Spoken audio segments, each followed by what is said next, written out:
Je vais vous parler, une fois de plus, de Newton et de son année miraculeuse. Cette fois-ci, c'est pour l'invention du calcul différentiel. Je vous promets, comme d'habitude, de faire de mon mieux pour ne pas sombrer dans l'hagiographie en restant au plus près de l'authenticité historique.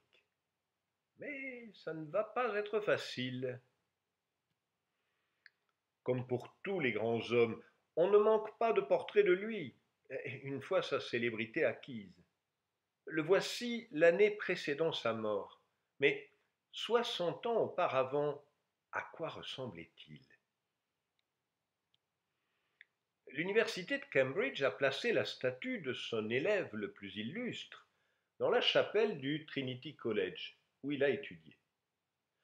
Mais la statue, pour vivante et réaliste qu'elle soit, date de 1755, pas loin d'un siècle après l'inscription de Newton au Trinity College. Le British Museum a aussi cette magnifique gravure d'un jeune homme censé être Sir Isaac Newton. Le problème est qu'elle date de 1799 et il n'est pas interdit de douter de la ressemblance. Et puisque nous donnons dans le fantaisiste, voici Newton comme géomètre divin, par un peintre qui est mort exactement un siècle après Newton. Non, décidément, il vaut mieux renoncer à savoir à quoi il ressemblait. D'ailleurs, vous connaissez déjà l'histoire de ses années de jeunesse. Inscrit à 18 ans à l'université de Cambridge, la peste se déclare 4 ans plus tard, l'obligeant à revenir au manoir familial. Là, en quelques mois, il profite de son inactivité pour inventer l'essentiel de la mathématique et de la physique moderne.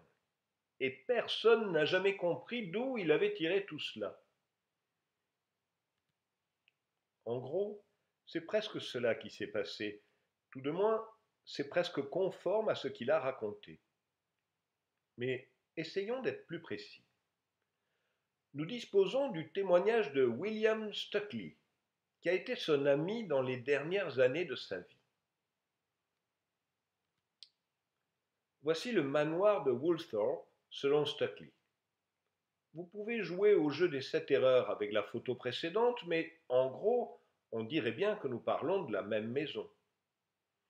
Stukeley est en grande partie à l'origine de la légende des années miraculeuses. Sir Isaac avait toutes les qualifications d'un philosophe, la perspicacité, la patience et le nécessaire jugement. En même temps, il avait une géométrie naturelle, capable de surmonter toutes les difficultés. Il n'a pas commencé par Euclide, ni par aucune introduction du même genre, mais il pouvait démontrer à vue. Et à l'âge de 24 ans, il avait posé les fondements de ces deux grandes découvertes, les principes de la philosophie mathématique et ses optiques. Et il avait alors inventé la merveilleuse méthode des séries infinies ou fluxions.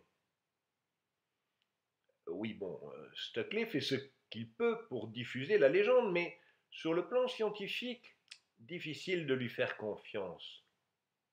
Heureusement, nous avons mieux, des textes écrits de la main de Newton lui-même. Le manuscrit qui va suivre date probablement de 1715, soit 50 ans après les faits. Newton est président de la Royal Society depuis 1703, anobli par la reine Anne en 1705. Il écrit dans un contexte particulier, celui de la controverse de priorité avec Leibniz.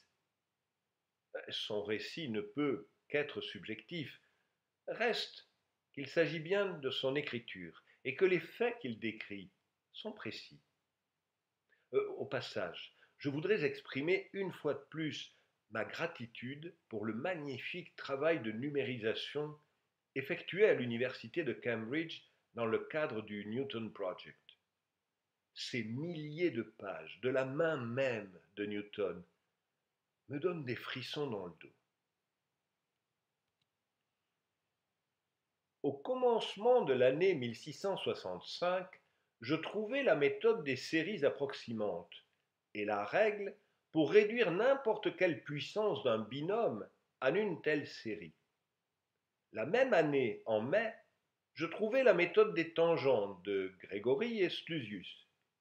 Et en novembre, j'eus la méthode directe des fluxions, et l'année suivante, en janvier, j'eus la théorie des couleurs, et en mai suivant, j'eus accès à la méthode inverse des fluxions, et la même année, je commençai à penser à la gravité étendue à l'orbite de la Lune. Il n'y a pas de raison de mettre la parole de Newton en doute.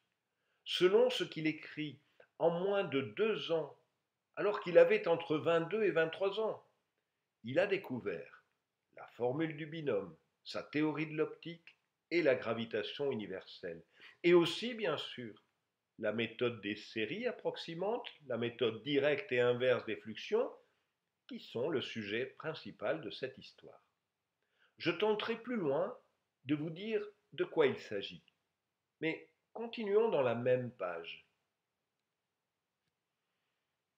De la loi de Kepler sur les périodes des planètes, je déduisis que les forces qui maintiennent les planètes sur leurs orbites doivent être inversement proportionnelles au carré de leur distance au centre autour duquel elles tournent. Ensuite, je comparai la force requise pour maintenir la Lune sur son orbite à la force de gravité à la surface de la Terre, et je trouvais qu'elle correspondait plutôt bien. Tout ceci se passa dans les 2 années de peste de 1665-66. Car en ce temps-là, j'étais dans la force de l'âge pour l'invention et je m'occupais de mathématiques et de philosophie plus qu'à n'importe quelle autre période depuis. Il s'excuserait presque d'avoir inventé autant, aussi jeune et en si peu de temps. Pour ce qui est des années de peste, d'après sa propre chronologie, il avait commencé ses découvertes avant l'épidémie, puisqu'il n'a quitté Cambridge qu'en août 1665, mais ce n'est qu'un détail. Quant au fait d'avoir tout inventé en partant de rien, Newton ne l'a jamais prétendu. Son maître, Isaac Barrow, a lui aussi sa statue dans la chapelle du Trinity College à Cambridge. Newton a reconnu dans ses manuscrits sa dette envers Barrow pour ce qui concerne la géométrie et l'optique. Barrow lui avait enseigné sa méthode géométrique pour déterminer à la fois les tangentes et les quadratures, et il avait clairement établi que les 2 opérations étaient réciproques l'une de l'autre. Il n'était pas le seul d'ailleurs. Newton cite aussi Grégory, dont je vous parle ailleurs, et Slusius, ou René-François de Sluze, qui était un mathématicien belge, parmi les nombreux précurseurs du calcul différentiel. Newton avait lu aussi la géométrie de Descartes et surtout l'arithmétique des infinis de Wallis. Voici ce qu'il en dit. Pendant l'hiver 1664-65, à la lecture de l'Arithmetica Infinitorum de Wallis, et en essayant d'interpoler ses progressions pour la quadrature du cercle, je trouvai d'abord une série infinie pour carrer le cercle, ensuite une autre série infinie pour carrer l'hyperbole. Cette dernière série était identique à celle publiée par M. Mercator, environ 3 ou 4 ans plus tard. 2 ans avant qu'il ne la publie, j'avais une méthode générale pour carrer des courbes par des séries analogues, à l'aide de la division et de l'extraction de racines. Vous vous souvenez que carrer une courbe signifie calculer l'aire sous la courbe. Pour nous, son intégrale au-dessus d'un segment. Avant le milieu du siècle, Grégoire de Saint-Vincent et ses disciples avaient relié l'aire entre un segment d'hyperbole et l'asymptote au logarithme. Le résultat donné par Mercator revenait à écrire le logarithme sous forme de série entière. Et effectivement, Newton disposait bien avant Mercator d'un résultat beaucoup plus général. En voici la preuve dans un de ses manuscrits datant de 1665. Vous voyez le graphique en haut.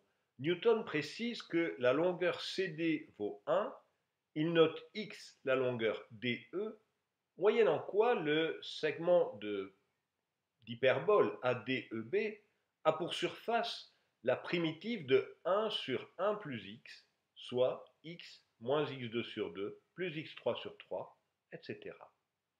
C'est exactement ce qui est écrit dans l'encadré bleu. Dans la même page, Newton passe à d'autres courbes.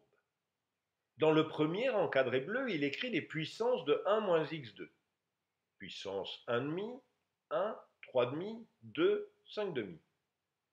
Sa formule du binôme lui permet d'écrire les développements en série correspondants, puis d'en prendre la primitive.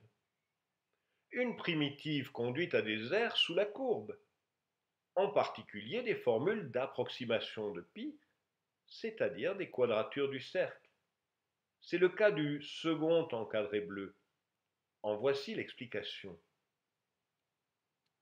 Au passage, c'est un contresens que d'appeler formule du binôme de Newton le développement de a plus b puissance n pour un entier.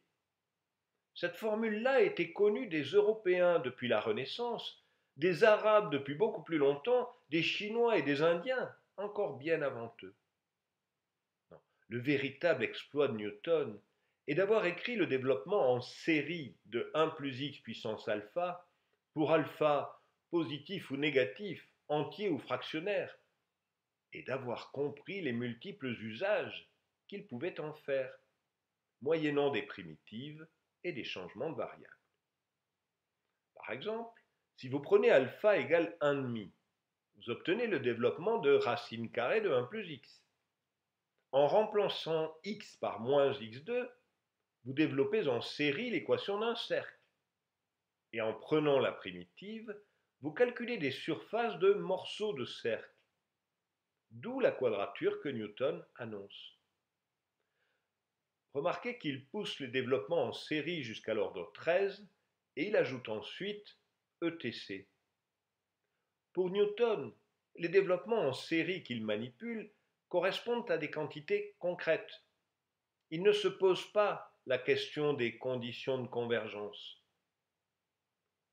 Les séries ne sont qu'une des briques de la théorie que Newton a mise en place. L'élément principal est la notion de fluxion, qui pour nous correspond à la dérivation. Voici un des premiers documents dans lequel sa méthode générale apparaît. Il date de 1666. Dans ce manuscrit, Newton liste des problèmes dont il donne la solution. L'énoncé du problème numéro 5 est donné dans l'encadré bleu du haut de l'image. Trouvez la nature de la ligne courbe dont l'aire est exprimée par n'importe quelle équation. Dans notre langage, étant donné une primitive, calculez sa dérivée. Pour exprimer sa solution, Newton parle de mouvement et de vitesse. Néanmoins, il est parfaitement conscient de la généralité de l'opération. Il le dit dans les 4 dernières lignes de l'image. Notez que par ce problème, on peut constituer un catalogue de toutes les lignes qui peuvent être carrées. Comprenez, de toutes les fonctions qui peuvent être intégrées.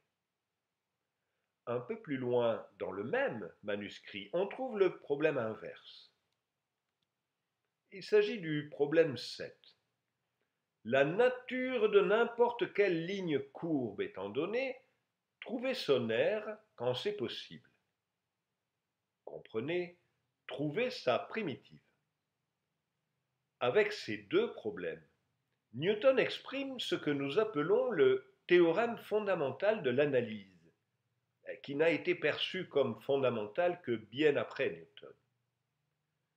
Le fait que calculer des tangentes et calculer des intégrales soient deux opérations réciproques l'une de l'autre avait déjà été reconnu, en particulier par Barrow. La nouveauté chez Newton est qu'il s'affranchissait presque complètement de la géométrie pour ne manipuler que des quantités algébriques. De plus, Ce n'était pour lui qu'une étape vers une théorie plus générale, celle des équations différentielles. Pour vous la présenter, nous allons quitter les manuscrits pour une version plus aboutie, publiée après la mort de Newton. Nous en avons même une traduction française. Et devinez qui est le traducteur? C'est le Buffon des probabilités géométriques et de l'histoire naturelle. Il n'était encore qu'au début de sa longue carrière. Bref, voici les deux problèmes réciproques selon Newton. Problème 1. Étant donné la relation des quantités fluentes, trouvez la relation de leur fluxion. Par quantité fluente, comprenez des variables, x, y, etc. Une relation entre fluentes est une équation, qu'il s'agit de dériver pour trouver une équation entre fluxions. Jusque-là, tout va bien. Mais regardez le problème 2. Étant donné la relation des fluxions, trouvez celle des quantités fluentes. La relation des fluxions est une relation faisant intervenir des dérivées, autrement dit une équation différentielle. Et là, cela devient beaucoup plus compliqué. Newton distingue trois classes d'équations. La première est celle des équations où il ne se trouve que les deux fluxions et l'une des fluentes. Comprenez que vous pouvez écrire dy sur dx en fonction de x ou de y. Le problème se ramènera à un calcul d'intégrale, une quadrature dans le vocabulaire de l'époque. La seconde classe est formée des équations qui contiennent les deux fluxions et les deux fluentes. Comprenez que vous allez écrire dy sur dx comme une fonction de x et y. Cette seconde classe recouvre ce que l'on appelait à l'époque problème inverse des tangentes. Le problème direct des tangentes consistait à calculer la tangente à une courbe. Il avait été résolu bien avant Newton par Fermat et Descartes. Le problème inverse des tangentes consistait, étant donné une équation décrivant une propriété de la tangente à une courbe, à retrouver l'équation de cette courbe. Pour nous, il s'agit de résoudre une équation différentielle d'ordre 1. Mais à l'époque de Newton, il n'était pas facile de débarrasser le problème de son habillage géométrique. Dans les équations de la troisième classe, il se trouve des fluxions de plus de deux quantités. C'est le problème le plus général. Il englobe des équations différentielles de degré supérieur, comme des équations aux dérivées partielles. Newton, qui ne doute de rien, annonce la solution du problème dans les trois cas. Et après quelques développements, il triomphe. Ainsi, j'ai donc achevé ce problème épineux et le plus difficile de tous les problèmes. Mais, outre cette méthode générale dans laquelle j'ai compris toutes les difficultés, il y en a d'autres particulières plus courtes et qui facilitent quelquefois l'opération. Le lecteur ne sera pas fâché d'en voir ici quelques essais. Les méthodes particulières plus courtes sont les changements de variables ou de fonctions qui permettent d'intégrer certaines équations. Mais il y a surtout cette fameuse méthode générale dans laquelle Newton a compris toutes les difficultés. Comment? On nous l'aurait caché. Mais de quoi s'agit-il donc? Regardez comment Newton se débarrasse du cas le plus simple.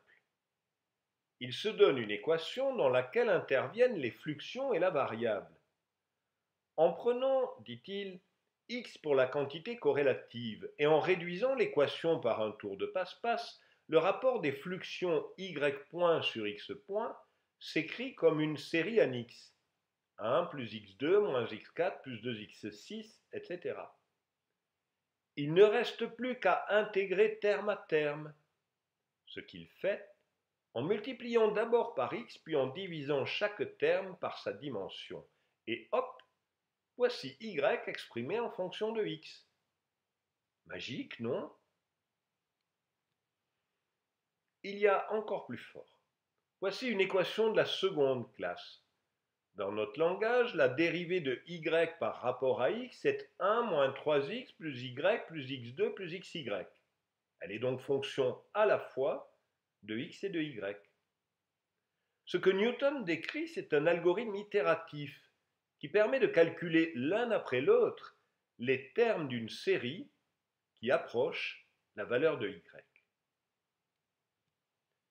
Newton propose même une écriture de l'algorithme sous forme de tableau. Il a mis en haut les termes en x seul.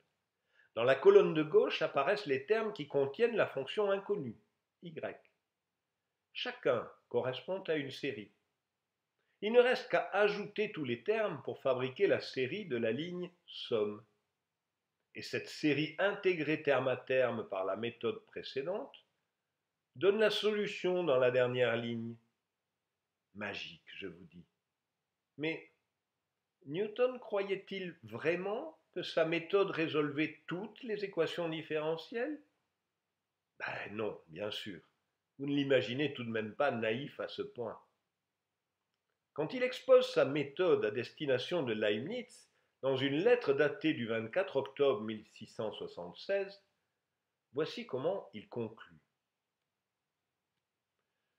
Quand j'ai dit que presque tous les problèmes étaient résolubles, il faut comprendre ceux auxquels les mathématiciens se sont consacrés jusqu'ici, ou au moins ceux dans lesquels des arguments mathématiques peuvent être appliqués. Car bien sûr, on peut en imaginer d'autres avec des conditions si compliquées que nous ne réussissions pas à les comprendre suffisamment bien, et encore moins à porter le fardeau des calculs si longs qu'ils demandent. Cependant, à moins que je n'en dise trop, les problèmes inverses de tangente sont à notre portée, ainsi que d'autres, plus difficiles que ceux-ci. Pour les résoudre, j'ai utilisé une méthode en deux volets, dont une partie est plus claire, l'autre plus générale. À présent, il m'a semblé approprié de les consigner toutes les deux par des lettres transposées, au cas où, si d'autres parvenaient au même résultat, je fusse obligé de changer mes plans. Les lettres transposées désignent cet anagramme que vous voyez dans l'encadré bleu. Il commence par 5A, C, C, D, etc. De multiples versions de cette lettre ont été imprimées, en particulier dans le Commercium Epistolicum de Collins, qui a servi d'argumentaire dans le procès intenté à Leibniz. Comme la solution de l'anagramme y est donnée, et que la publication a eu lieu du vivant de Newton, on peut supposer qu'il n'y a pas d'erreur, contrairement à la copie transmise à Leibniz, soit dit en passant. Voici la traduction de Dominique Tournès. Une méthode consiste à extraire une quantité fluente d'une équation qui contient en même temps sa fluxion. Une autre à supposer une série pour l'une quelconque des quantités inconnues, de laquelle les autres peuvent être convenablement déduites, et à rassembler les termes homologues de l'équation résultante de façon à déterminer les termes de la série supposée. Ah oui, ce sont bien les méthodes dont nous avons parlé plus haut. Et voici pour terminer la caricature que Henri Poincaré a donnée de cette histoire. On raconte que Newton communiqua à Leibniz un anagramme à peu près comme ceci, AAA, BB, etc. Et Leibniz, naturellement, n'y comprit rien du tout. Mais nous qui avons la clé, nous savons que cet anagramme veut dire, en le traduisant dans le langage moderne, je sais intégrer toutes les équations différentielles. Et nous sommes amenés à nous dire que Newton avait bien de la chance, ou qu'il se faisait de singulières illusions. Il voulait dire tout simplement qu'il pouvait former, par la méthode des coefficients indéterminés, une série de puissances satisfaisant à l'équation proposée. S'affranchir enfin de la géométrie des anciens pour accoucher d'une méthode générale abstraite et donner la solution de problèmes géométriques totalement insolubles jusqu'alors. Et ce à même pas 24 ans. Quel exploit! Je ne sais pas si Poincaré en avait bien pris la mesure. À sa décharge, il semble qu'il n'avait pas eu accès aux manuscrits numérisés du Newton Project. Je me demande bien pourquoi. Vous avez une idée, vous?